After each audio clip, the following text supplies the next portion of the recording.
Mi nombre es Sofía, y la noche en que mi propio padre entregó los ahorros de toda mi vida a su socio de negocios, delante de cientos de personas, fue la misma noche en que descubrí que algunas traiciones son mucho más profundas que el dinero. Si alguna vez has sentido que la persona que debía protegerte fue la primera en romperte el corazón, entonces entenderás exactamente lo que sentí aquella noche. Lo que ocurrió cambió mi vida para siempre, pero no de la forma que nadie imaginaba. Hasta ese momento, yo creía que conocía a mi familia. No éramos perfectos, pero durante años pensé que éramos una familia normal. Mi padre, Richard, era dueño de una empresa de construcción bastante conocida en nuestra ciudad. Siempre fue admirado por la comunidad. La gente lo veía como un hombre trabajador, inteligente y exitoso. Mi madre había fallecido cuando yo tenía 12 años, y desde entonces él se convirtió en la única figura parental que me quedaba. Por eso, durante mucho tiempo, hice todo lo posible para sentirme orgullosa de él. Mi abuelo Arthur había sido el verdadero fundador de la empresa. Era un hombre respetado que había construido el negocio desde cero.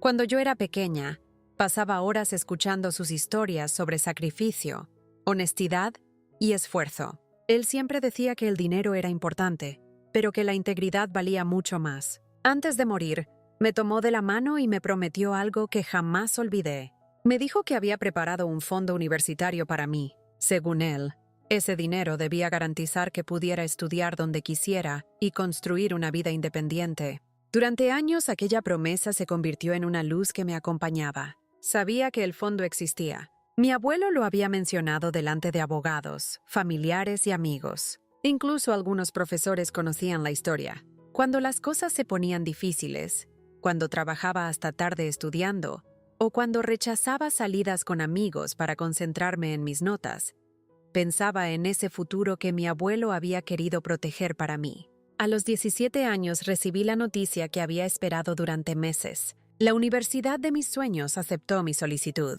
Recuerdo perfectamente el momento en que abrí el correo electrónico. Estaba sola en mi habitación y terminé llorando de felicidad.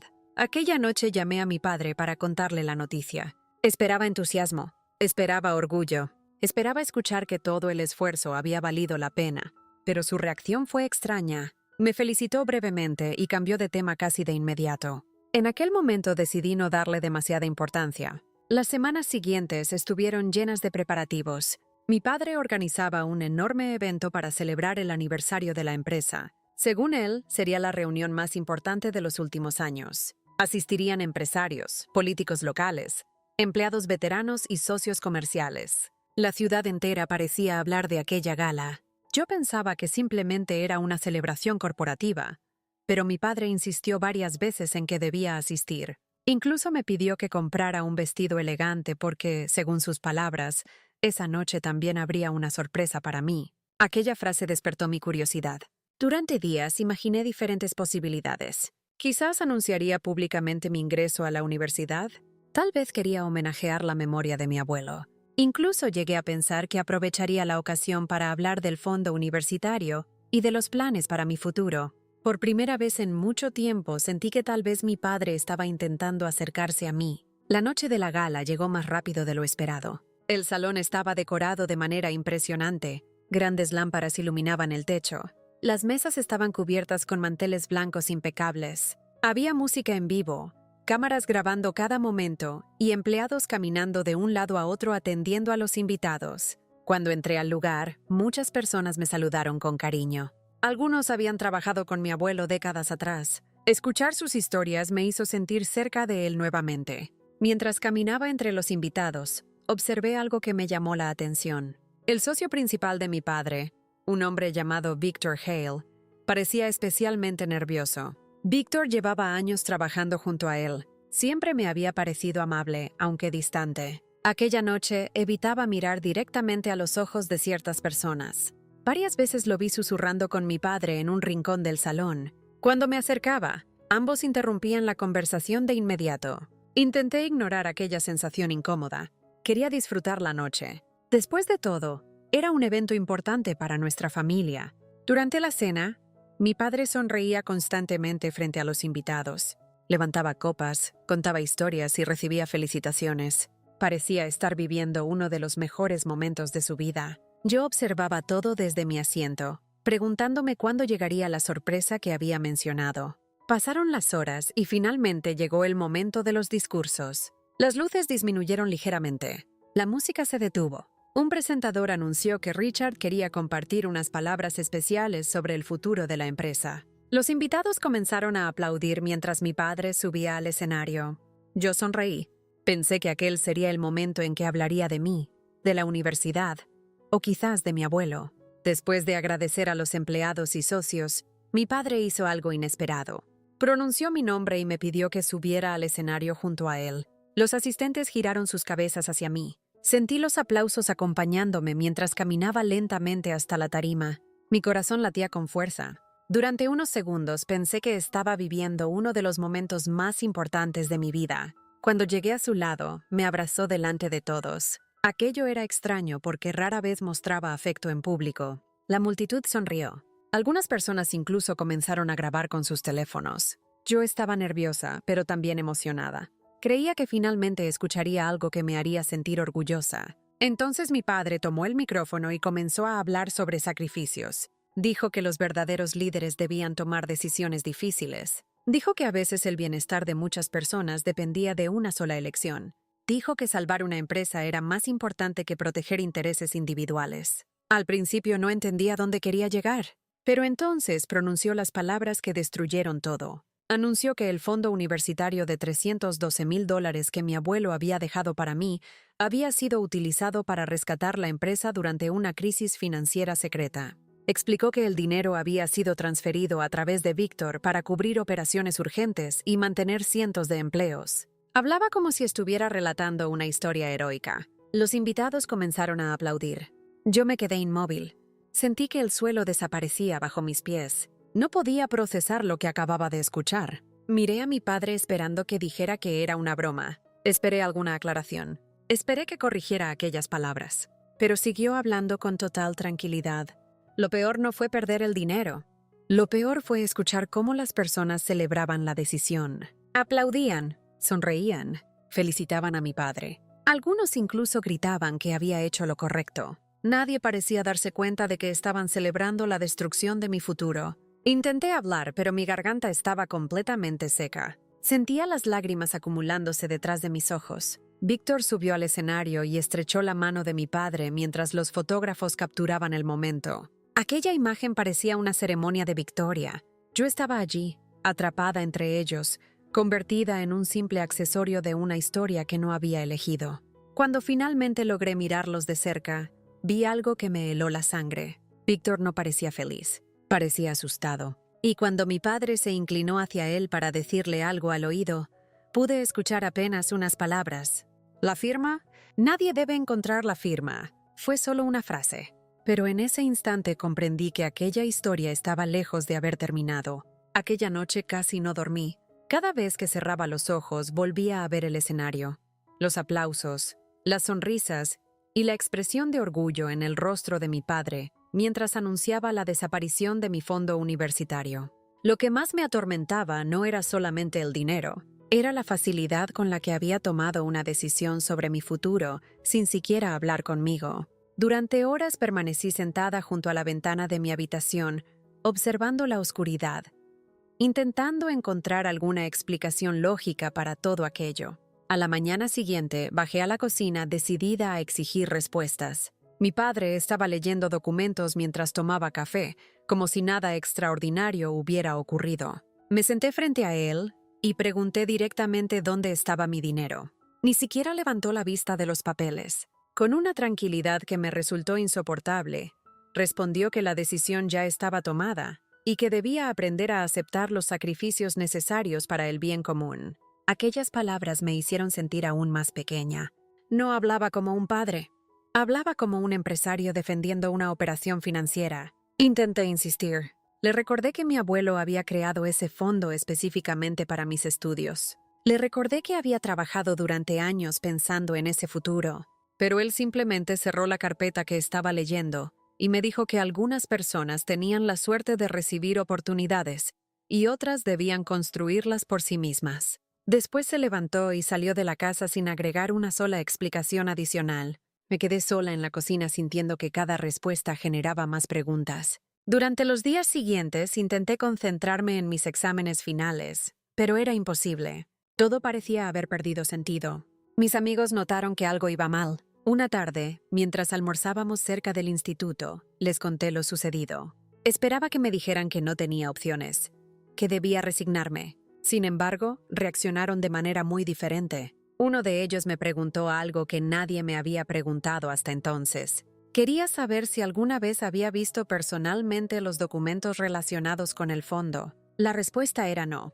Aquella pregunta comenzó a perseguirme. Durante años había aceptado lo que los adultos decían sin cuestionarlo. Siempre asumí que mi padre administraba los asuntos financieros de manera correcta. Nunca imaginé que necesitaría revisar contratos o registros legales relacionados con algo que mi propio abuelo había preparado para mí. Pero cuanto más pensaba en ello, más extraño me parecía todo. Mi abuelo había sido extremadamente cuidadoso con los negocios. No encajaba con su personalidad dejar algo tan importante sin ningún tipo de protección. Esa misma semana decidí visitar a Harold Benson, el abogado que había trabajado con mi abuelo durante décadas. Su oficina ocupaba un edificio antiguo en el centro de la ciudad. Recordaba haberlo conocido cuando era niña. Era un hombre tranquilo que siempre parecía conocer más información de la que compartía. Cuando llegué, la recepcionista pareció sorprendida al escuchar mi nombre. Después de una breve espera, me permitió pasar a su despacho. Harold me recibió con una expresión difícil de interpretar. Durante algunos segundos simplemente me observó en silencio. Cuando mencioné el fondo universitario, su rostro cambió ligeramente. Parecía incómodo. Le pregunté si podía explicarme cómo había desaparecido el dinero. Me respondió que ciertas cuestiones legales eran complejas y que no estaba autorizado para discutir algunos detalles. Aquella respuesta me decepcionó profundamente. Había recorrido toda la ciudad esperando obtener claridad y estaba recibiendo más evasivas. Sin embargo, antes de que me marchara, ocurrió algo extraño.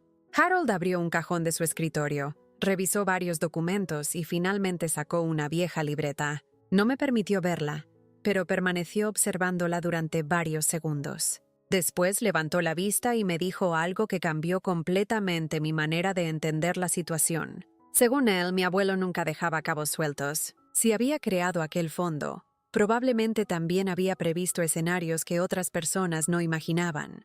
No explicó más.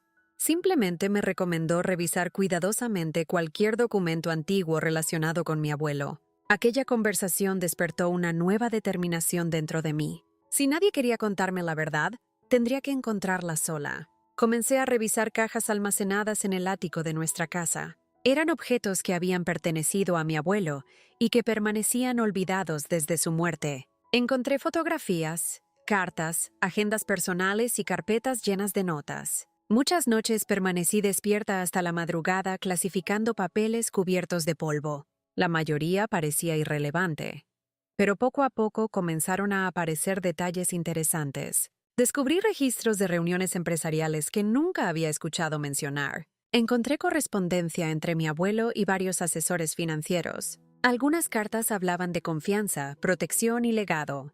Cuanto más leía, más evidente se volvía que él había dedicado años a planificar cuidadosamente el futuro de la empresa y también el mío. Aquello hacía que la historia contada por mi padre resultara cada vez más difícil de creer. Una noche encontré una carpeta particularmente extraña. Estaba escondida detrás de varias cajas viejas. No tenía etiquetas visibles y parecía haber sido colocada allí deliberadamente. En su interior había copias de contratos relacionados con la empresa. Algunos documentos tenían páginas faltantes. Otros mostraban anotaciones realizadas a mano por mi abuelo. Mientras revisaba aquellos papeles, observé algo que aceleró mis latidos. Varias fechas no coincidían con las versiones oficiales que mi padre siempre había contado sobre la historia del negocio. Continué investigando durante semanas. Cada nuevo hallazgo parecía conectar con otro.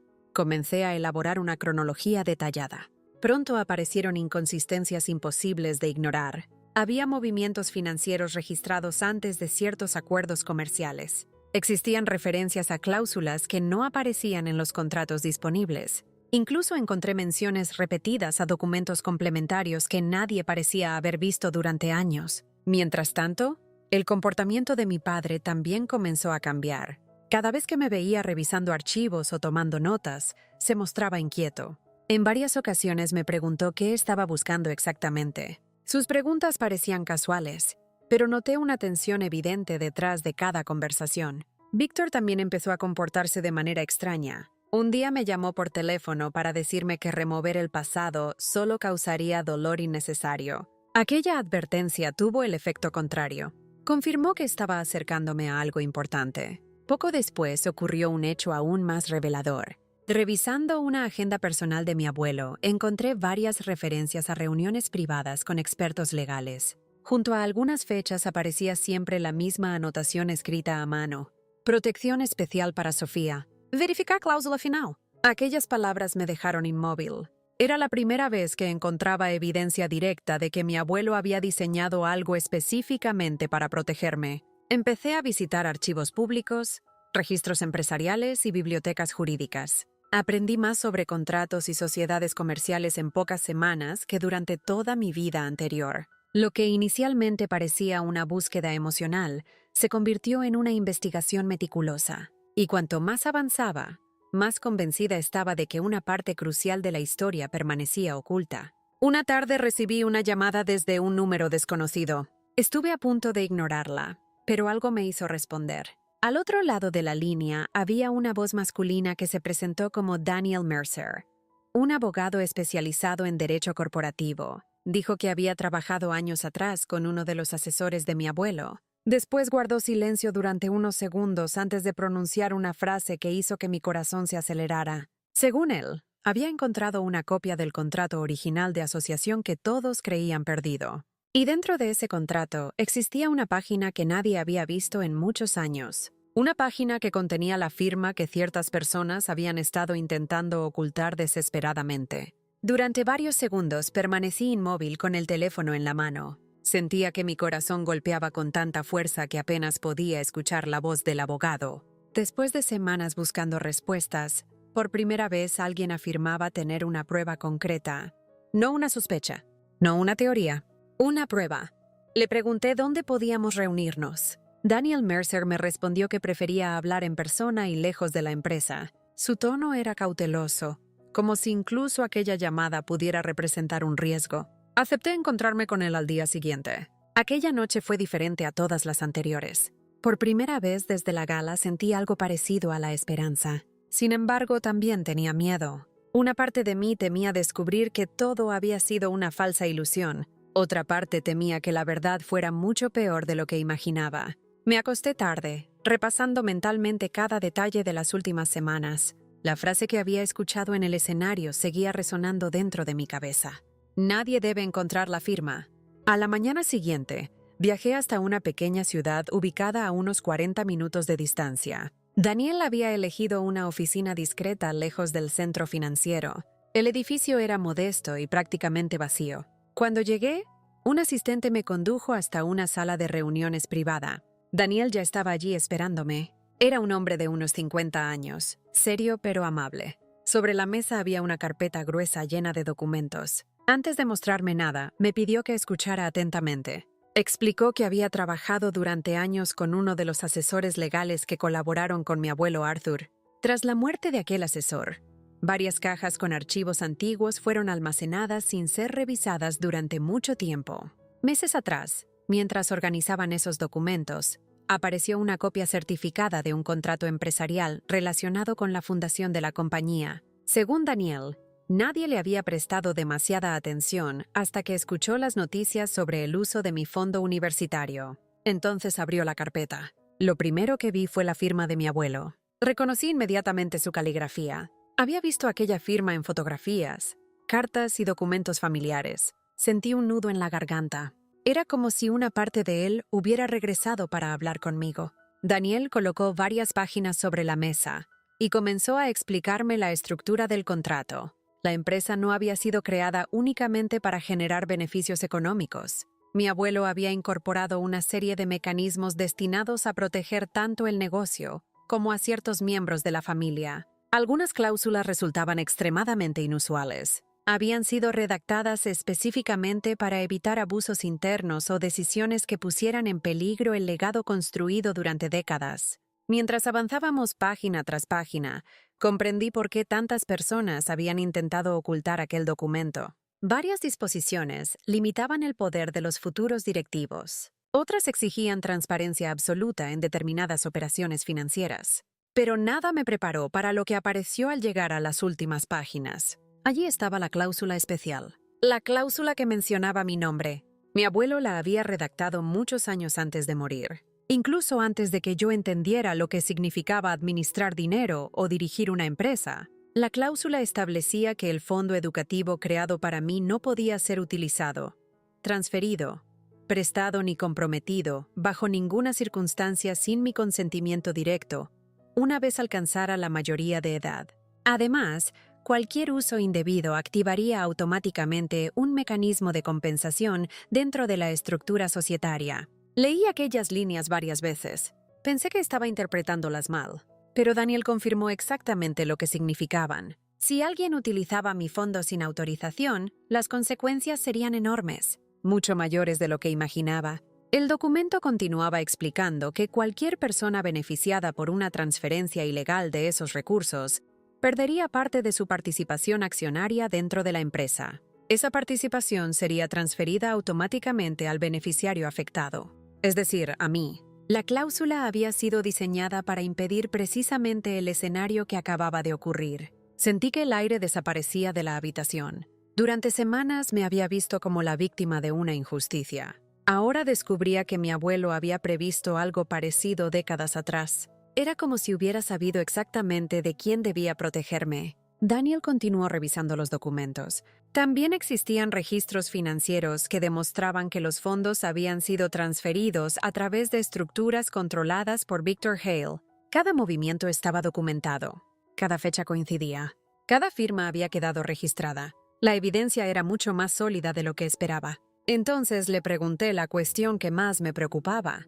¿Por qué nadie había mencionado esto antes? La respuesta fue sencilla y aterradora. Porque la página donde aparecía la cláusula había desaparecido de la mayoría de las copias conocidas. Alguien había intentado borrar su existencia, pero aquella copia certificada había sobrevivido y era perfectamente válida. Por primera vez comprendí la magnitud del problema que enfrentaban mi padre y Víctor. No se trataba únicamente de una discusión familiar, no se trataba solamente de dinero. Estaban expuestos a consecuencias legales y financieras, capaces de alterar completamente el control de la empresa. Durante los días siguientes, Daniel y su equipo comenzaron a analizar cada documento relacionado con el caso. Mientras tanto, la noticia empezó a filtrarse lentamente entre ciertas personas influyentes de la ciudad.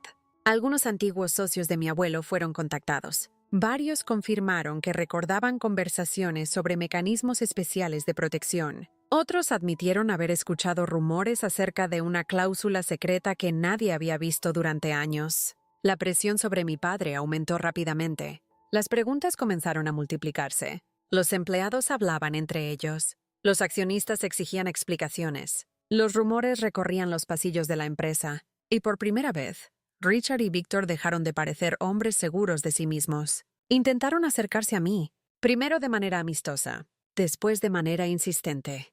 Finalmente de manera desesperada. Mi padre me llamó una noche para pedirme una reunión privada. Accedí porque necesitaba escuchar lo que tenía que decir. Nos encontramos en un restaurante tranquilo lejos del centro. Durante varios minutos evitó hablar directamente del problema. Comentó asuntos personales, recuerdos familiares y viejas historias. Pero yo ya no era la misma persona que había subido al escenario de aquella gala. Le pedí que fuera directo.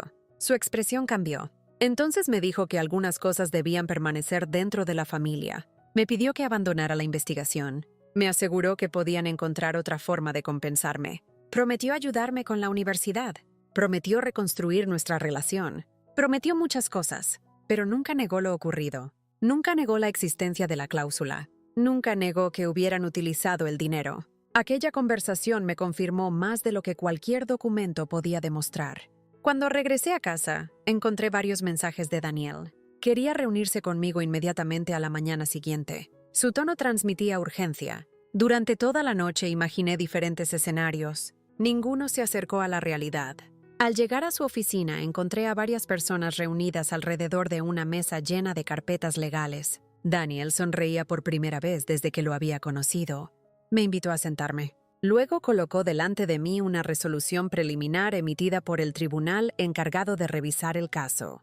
Habían validado oficialmente la autenticidad del contrato. Habían validado la firma de mi abuelo. Habían validado la cláusula de protección. Y según la interpretación inicial del juez, existían fundamentos suficientes para activar el mecanismo de transferencia accionaria contemplado en el acuerdo original. En otras palabras, si la decisión final confirmaba las pruebas presentadas, una parte enorme de la empresa dejaría de pertenecer a Víctor y pasaría legalmente a mis manos. Mientras observaba aquellas páginas, comprendí que la historia estaba entrando en una etapa completamente distinta, porque ahora ya no se trataba de recuperar lo que me habían quitado. Se trataba de descubrir hasta dónde estaban dispuestos a llegar para evitar perder todo lo que habían construido sobre aquella traición.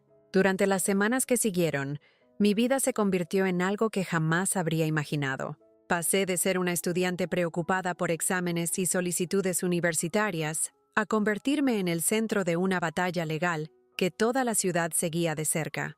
Cada día aparecían nuevas preguntas, cada día surgían nuevos documentos, y cada día resultaba más evidente que la historia que mi padre había contado durante años estaba comenzando a derrumbarse pieza por pieza. La noticia de la cláusula se propagó con rapidez. Los medios locales comenzaron a cubrir el caso. Algunos periódicos publicaron artículos sobre el legado de mi abuelo. Otros investigaron los movimientos financieros realizados por la empresa durante los últimos años. De repente, personas que nunca habían mostrado interés por mí querían conocer mi versión de los hechos. Yo rechazaba casi todas las entrevistas. No buscaba fama ni atención. Lo único que quería era entender por qué mi propia familia había decidido sacrificar mi futuro. Mientras tanto, los accionistas empezaron a exigir respuestas. Muchos de ellos habían invertido dinero confiando en la reputación de mi abuelo y en los principios sobre los que había construido la compañía. Descubrir que documentos importantes habían sido ocultados generó una enorme preocupación.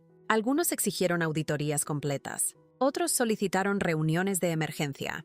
La presión sobre la dirección aumentaba día tras día. Victor Hale fue uno de los primeros en perder el control. Durante años había proyectado una imagen de hombre seguro y calculador, pero cuando comenzaron a aparecer pruebas concretas, su comportamiento cambió por completo. Varias personas informaron haberlo visto discutiendo con abogados y consultores durante horas. Incluso algunos empleados comentaban que pasaba las noches enteras encerrado en su oficina revisando documentos antiguos. Mi padre tampoco estaba mejor. Cada vez parecía más cansado, más irritable, más preocupado.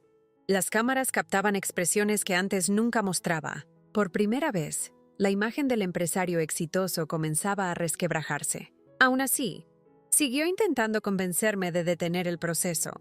Una tarde apareció inesperadamente frente a mi casa. Cuando abrí la puerta, apenas lo reconocí. Parecía haber envejecido varios años en cuestión de semanas. Me pidió que saliéramos a caminar. Acepté porque necesitaba escuchar lo que tenía que decir. Durante varios minutos avanzamos en silencio por una calle tranquila. Finalmente comenzó a hablar. Me dijo que nunca quiso hacerme daño. Me dijo que había actuado bajo presión. Me dijo que la empresa estaba atravesando una situación financiera desesperada. Me dijo que creyó que podría devolver el dinero antes de que yo lo necesitara. Escuché cada palabra sin interrumpirlo, porque por primera vez estaba diciendo algo cercano a la verdad. Pero entonces le pregunté una sola cosa. Si realmente pensaba devolver el dinero, ¿por qué ocultó la cláusula? No respondió. Simplemente bajó la mirada, y ese silencio fue más revelador que cualquier confesión. Las investigaciones continuaron avanzando. Los expertos financieros reconstruyeron cada movimiento relacionado con el fondo universitario. Los registros demostraron que los recursos habían sido utilizados para cubrir operaciones empresariales que beneficiaban directamente a Víctor y protegían ciertas inversiones arriesgadas. Lo más grave era que aquellas decisiones no habían sido comunicadas adecuadamente a otros accionistas. La evidencia acumulada comenzó a formar una imagen muy distinta de la que mi padre había presentado durante la gala. Ya no parecía un sacrificio noble para salvar empleos. Parecía una operación desesperada diseñada para proteger intereses específicos. Cuanto más se profundizaba en los registros, más difícil resultaba justificar lo ocurrido. Finalmente llegó el día de la audiencia decisiva.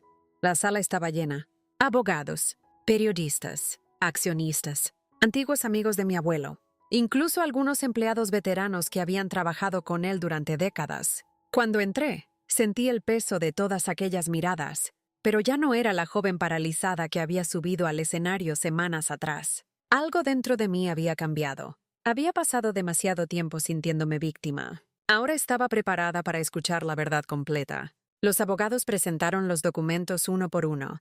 La autenticidad de la cláusula ya no estaba en discusión. Los peritos confirmaron la firma de mi abuelo. Los expertos financieros validaron las transferencias. Los registros bancarios coincidían con las fechas establecidas en el contrato. Todo encajaba. Víctor intentó argumentar que desconocía ciertos detalles. Los documentos lo contradijeron. Mi padre intentó presentar la operación como una medida temporal.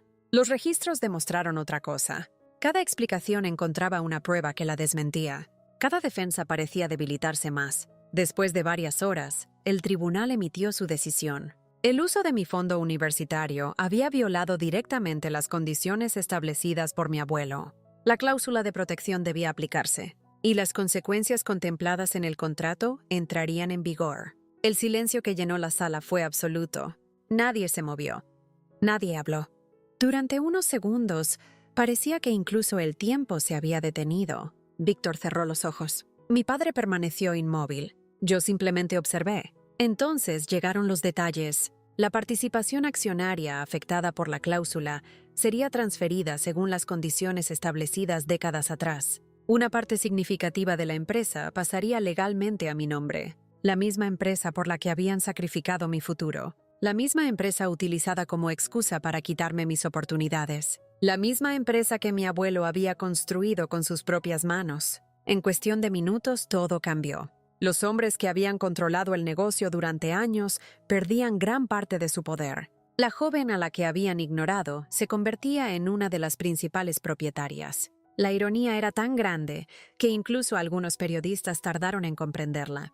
Durante los días posteriores recibí innumerables propuestas. Algunos asesores me recomendaron vender inmediatamente mis acciones. Otros sugirieron utilizar el nuevo poder para expulsar a todos los responsables. Varias personas esperaban que buscara venganza, pero cuanto más reflexionaba, más recordaba las palabras de mi abuelo. Integridad, responsabilidad, legado. Esos valores habían guiado toda su vida, y ahora me correspondía decidir qué hacer con ellos. Comencé a reunirme con empleados veteranos. Escuché historias sobre los primeros años de la empresa. Escuché relatos sobre sacrificios, esfuerzo y compañerismo. Descubrí que muchas personas inocentes dependían de aquella compañía para mantener a sus familias. Castigar indiscriminadamente a todos no solucionaría nada, así que tomé una decisión. No utilizaría mi posición para destruir, la utilizaría para reconstruir. Se iniciaron cambios importantes dentro de la organización. Se implementaron nuevas normas de transparencia. Se revisaron procedimientos financieros. Se fortalecieron mecanismos de supervisión. Poco a poco, la empresa empezó a recuperar la confianza perdida. Víctor abandonó la compañía poco tiempo después. Su reputación quedó seriamente dañada. Muchas de las relaciones profesionales que había construido durante años desaparecieron. Las personas que antes lo admiraban, ahora lo observaban de manera muy distinta. Mi padre permaneció más tiempo, pero ya no era el mismo hombre. La seguridad que había proyectado durante toda mi vida desapareció. Un día me pidió reunirse una última vez. Acepté. Nos sentamos en el viejo banco de un parque donde solíamos pasar tiempo cuando yo era niña. Durante varios minutos permanecimos en silencio. Finalmente habló. No intentó justificarse. No intentó minimizar lo ocurrido. No intentó culpar a nadie más. Simplemente admitió que había traicionado la confianza de la única persona que debía proteger. Escucharlo decir aquellas palabras fue extraño. Durante tanto tiempo había deseado una explicación, y cuando finalmente llegó, sentí más tristeza que satisfacción, porque ninguna disculpa podía devolver los años de confianza que había perdido.